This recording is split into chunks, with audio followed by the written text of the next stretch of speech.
Le show de moto vous est présenté par la Capitale Assurance Générale, Honda et Yamaha.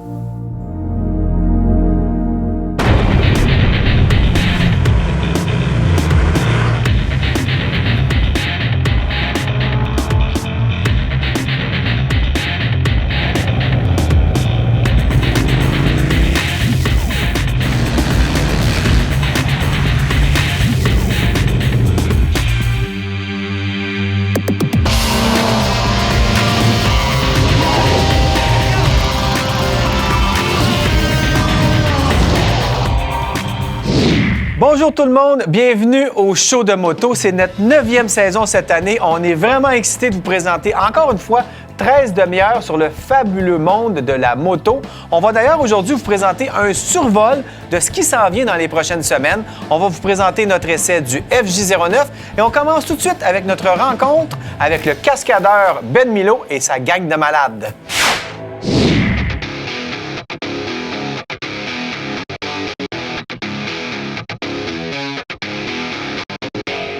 Si vous suivez le show de moto depuis plusieurs années, vous allez reconnaître le bonhomme parce qu'on s'est déjà rencontré la dernière fois dans le studio du show de moto, Ben Milo. Ben, c'est toute une carrière que tu fais avec des jumps comme ça. Qui aurait cru que tu arrives de Macao, tu fais plein d'affaires, ça roule ton affaire? Ouais, dire qui aurait cru que quand j'ai commencé ça en 99, quoi. C'était juste un malade qui faisait des jumps, là? Ouais, ben j'étais jeune, premièrement.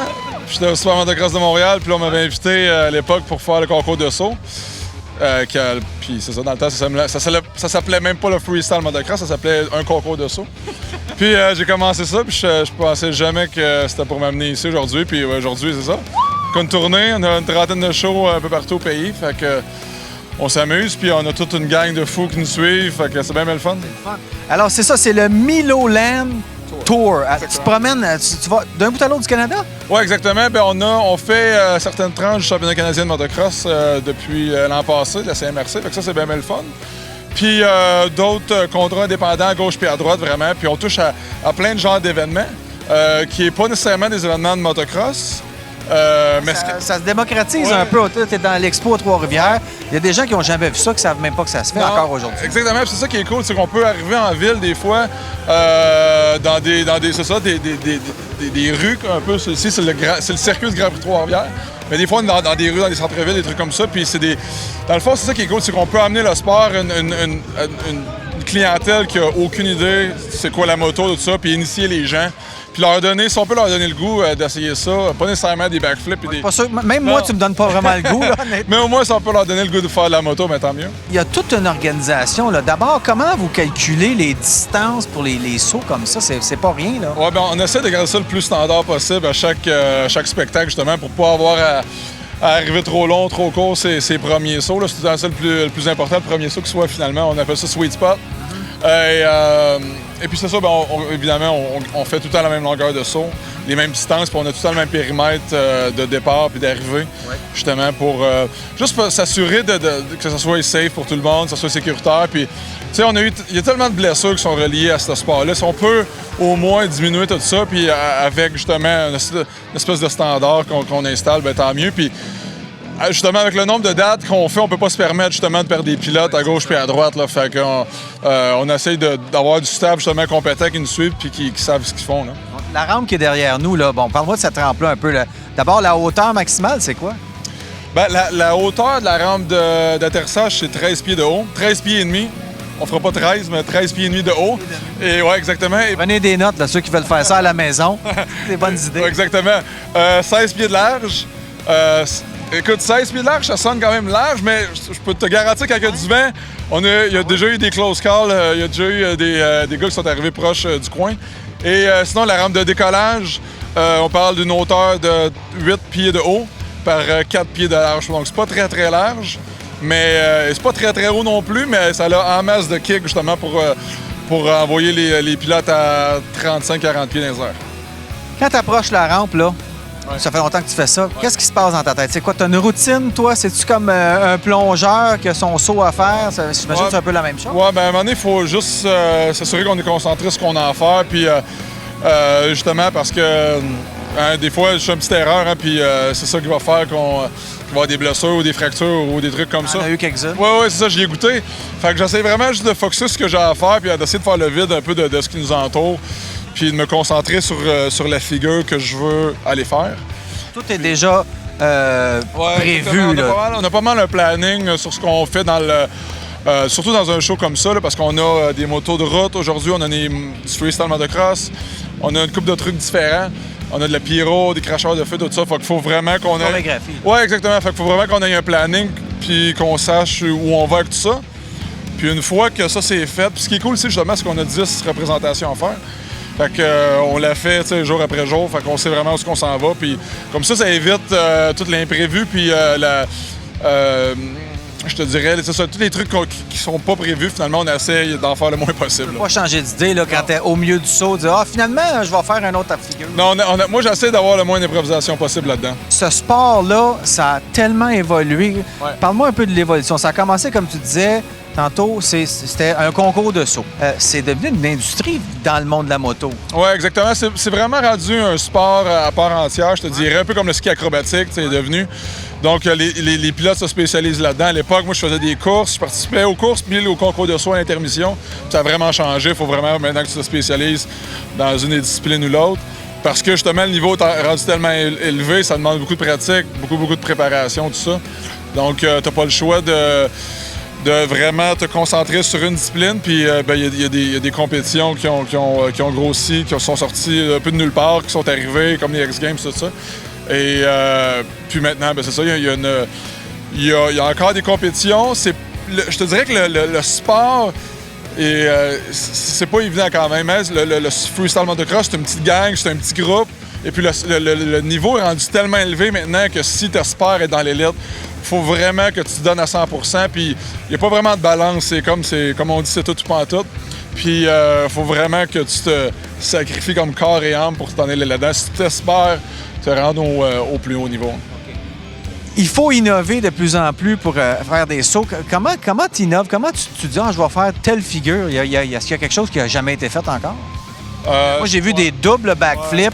Ouais, je pense que c'est sûr qu'il y a des trucs qui n'ont pas été faits encore, mais c'est sûr que c'est des figures que les gars vont prendre puis qui vont juste pousser encore une coche de plus, comme de passer du double backflip au triple backflip, des trucs comme ça, tu sais. Est-ce que ça se fait, le trip? Oui, il y a un pilote qui a réussi ça chez Travis Pastrana cet été, un triple backflip. Donc, c'est rendu assez incroyable. Mais moi, j'ai tout ça été avec un... Pour moi, ça a toujours été un truc de feeling. Si je le sentais, je l'essayais. Puis c'est tout le temps comme ça que j'ai réussi à évoluer. Puis, donc, il y a des trucs que j'aime bien faire. Puis que pour moi, c'est facile. Donc, j'essaie de pousser là-dedans le plus possible pour pousser mes figures. Finalement, c'est facile, ta job. Ben, non, c'est loin d'être facile. Ça a l'air facile. Tu l'as dit, Ben. Non. Si ça a l'air facile, c'est parce qu'il y a bien de la pratique en arrière de ça. Bien répondu. Et voilà.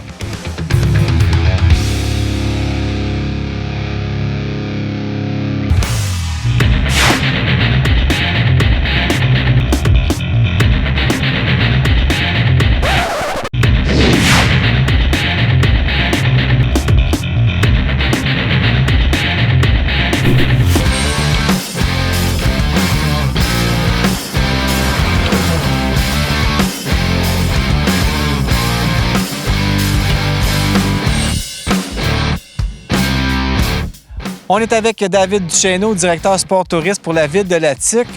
On se voit souvent, presque à chaque année, on vient faire notre tour, mais là, on a une nouvelle cette année, c'est que la route, la 155 Nord, a été votée l'une des plus belles routes au Canada dernièrement. Ben, en fait, c'est par l'Agence d'Authentique Canada qui... Une agence de voyage. Oui, c'est ça qui importe aussi beaucoup de touristes européens. Puis eux autres, par leur clientèle, ces choses-là, qui envoient partout à travers le Canada comme étant les plus belles routes. Au Québec, ils ont fait un top 5, puis Latuc était la route Grande Pile qu'on va faire aujourd'hui, Latuc, nommée comme la plus belle route à faire. C'est vrai que c'est une belle route. Je l'ai fait plusieurs fois, puis c'est vraiment magnifique.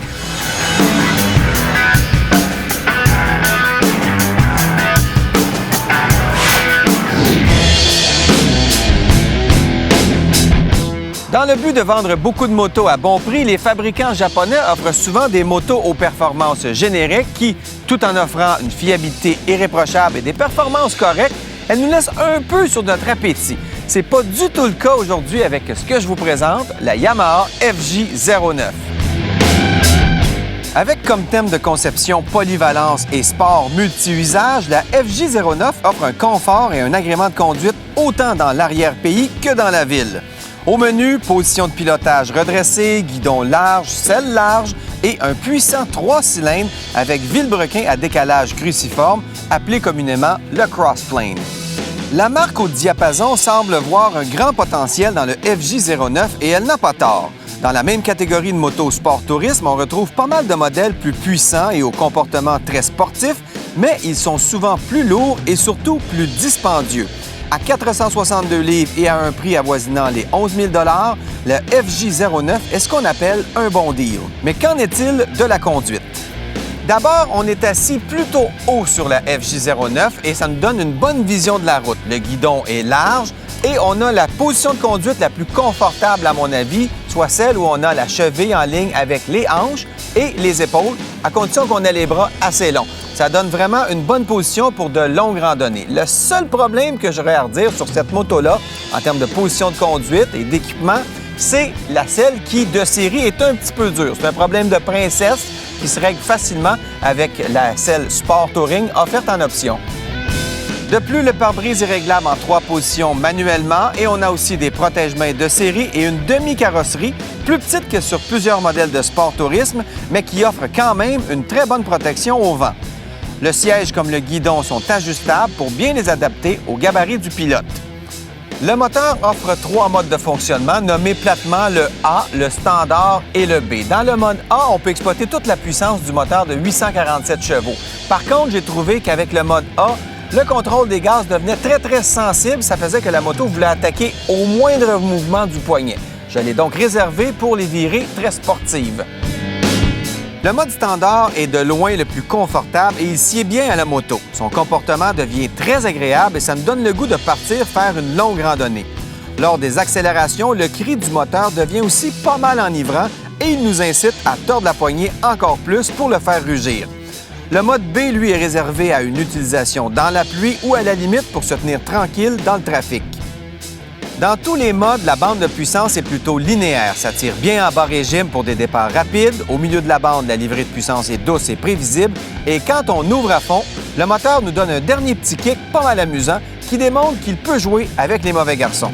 Avec ses 105 chevaux, la FJ09 n'est pas dans le coup si vous voulez arriver avec la machine aux spécifications techniques hallucinantes. Par contre, dans la vraie vie, la FJ09, c'est amplement de puissance pour la moyenne des ours. La suspension sur un sport touring est toujours un compromis entre performance, qualité des matériaux et confort. Et sur ce point, je crois que les ingénieurs de Yamaha ont bien réussi. La suspension est juste assez bien équilibrée pour vous permettre de rouler avec entrain et juste assez confortable lorsque vous redevenez raisonnable. Les fourches de 41 mm offrent des ajustements sur le rebond à 11 positions à l'avant et 3 positions à l'arrière, ce qui permet d'ajuster un peu plus le comportement des suspensions selon votre goût. On a aussi installé 2 disques de frein de 298 mm à l'avant qui offrent une performance honnête sans pour autant être exceptionnelle. Mais pour une moto de ce prix, c'est pas mal du tout. La transmission à 6 vitesses est simple et précise comme à l'habitude chez Yamaha. Pour en faire une vraie moto de tourisme, vous devez consulter le catalogue d'accessoires Yamaha qui offre évidemment des sacoches latérales, des poignées chauffantes, un pare-brise plus large et j'en passe. C'est sûr que si vous cherchez une moto de sport touriste qui va vous enfermer dans un cocon de luxe aux performances ahurissantes, la FJ09, c'est pas ça. Par contre, elle fait à peu près la même chose pour moins de la moitié du prix des grosses touring chez les autres fabricants. Dans un temps économique incertain, la FJ09, c'est vraiment quelque chose à considérer.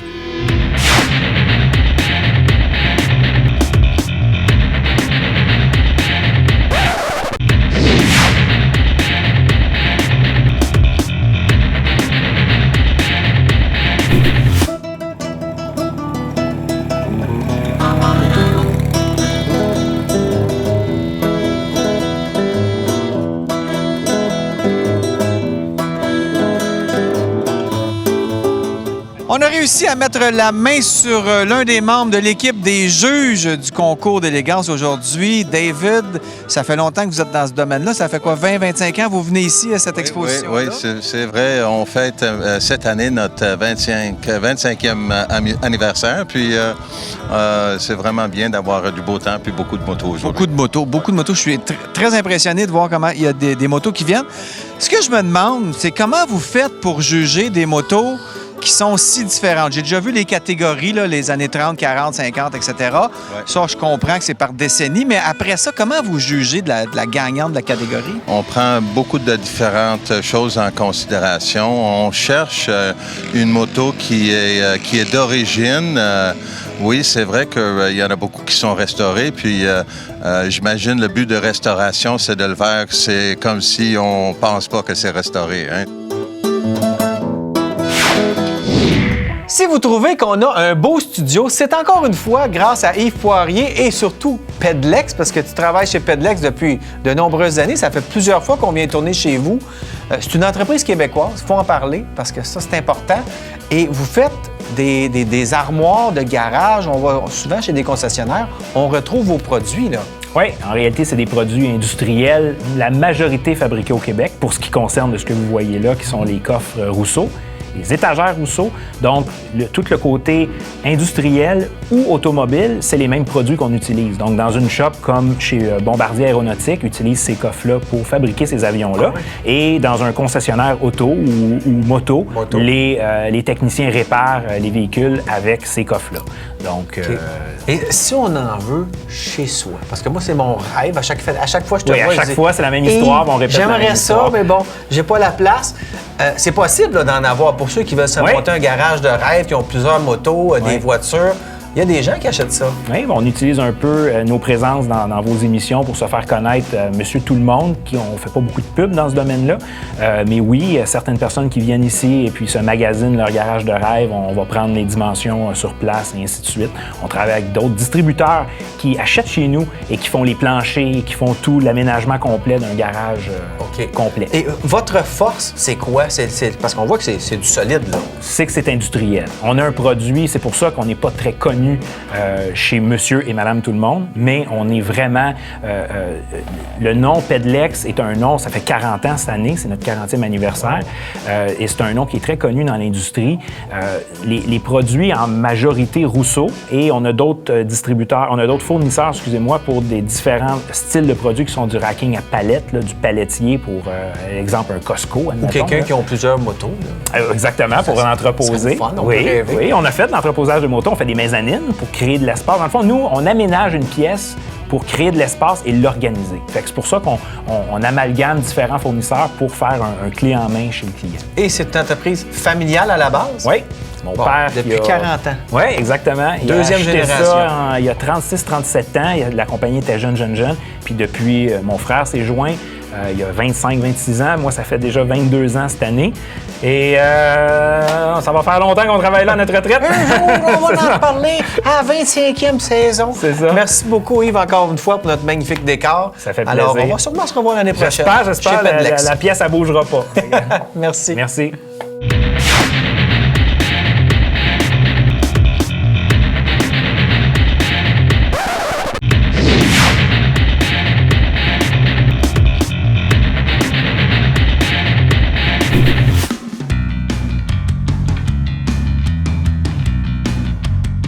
Un des premiers tournages de la saison du show de moto, c'est toujours le Salon de la moto de Montréal. On vient ici, puis c'est comme un party de famille. On découvre toutes sortes de nouveaux modèles et plein d'accessoires, puis on revoit nos vieux amis. À l'heure actuelle, dans le marché, là, ces motos-là, ça a la cote, mais juste au Québec. Juste au Québec. Dans les autres provinces canadiennes, non. Juste cette année, on a 9 nouveaux modèles. D'ici 2020, on parle de 36 nouveaux modèles Ducati.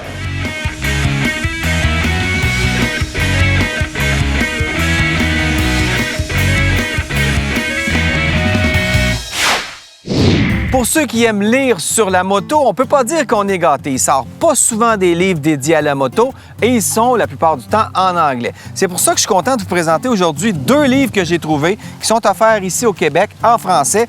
Le premier, c'est Harley-Davidson, un mode de vie. On sait que ceux qui tripent sur la marque vont avoir à peu près tout ce qui est marqué Harley-Davidson dans leur garage. Eh bien, ici, c'est un livre qui vous raconte un peu l'histoire d'Harley-Davidson, 100 ans d'histoire. Il y a plus de 700 photos là-dedans. C'est bien illustré et j'ai même appris des choses sur Harley-Davidson que je ne savais pas. Il y a vraiment tous les modèles à partir du début, des modèles de la guerre, des modèles customisés au maximum et évidemment les tout derniers modèles. Donc, si vous aimez, même si vous vous intéressez juste un peu à la marque Harley-Davidson, c'est vraiment un bon livre pour apprendre plein de choses là-dessus.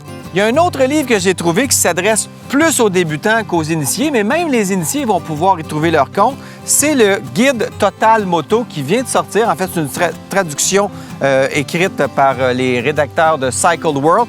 Et ça va vraiment donner le B à bas de la moto, là. Donc, si vous commencez à faire de la moto, ça va vous parler des équipements, des différentes sortes de motos, mais aussi de comment réparer votre moto. On peut apprendre comment travailler sur une crevaison, comment conduire avec un passager, etc. Donc, il y a 291 techniques essentielles là-dedans. Et je vous dirais que pour ceux qui connaissent bien la moto, ça va vous rafraîchir la mémoire. Vous allez sûrement pouvoir apprendre une ou deux choses. Et si vous commencez à faire de la moto, c'est un très bon complément à votre cours de moto.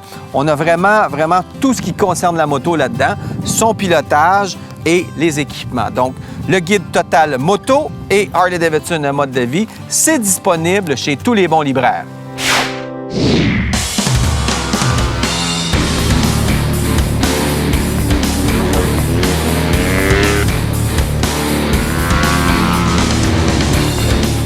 Alors là, on a fait quelques tours de piste pour s'acclimater, se familiariser avec ça. Et là, on va avoir un cours plus en détail sur les techniques. Parce que ça a l'air facile comme ça, mais quand tu veux aller vite, c'est un petit peu plus compliqué.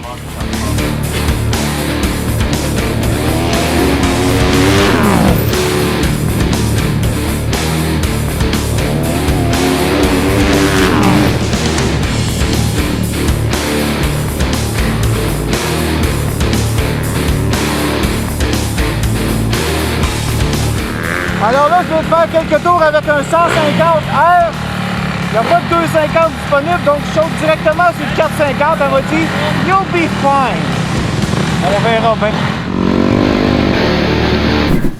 C'est tout pour le show de moto aujourd'hui. J'espère que ça vous a plu. J'espère que ça vous donne le goût d'aller peut-être magasiner une moto, peut-être d'aller astiquer votre moto. Bref, l'hiver achève, ne vous découragez pas. En attendant, si vous voulez revoir cette émission ou revoir d'autres émissions des autres saisons, vous pouvez toujours aller sur rds.ca/show de moto. On est là, il y a plein de matériel à voir. Et d'ici là, je vous dis à la semaine prochaine. Soyez prudents sur les routes. Le show de moto vous a été présenté par la Capitale Assurance Générale, Honda et Yamaha.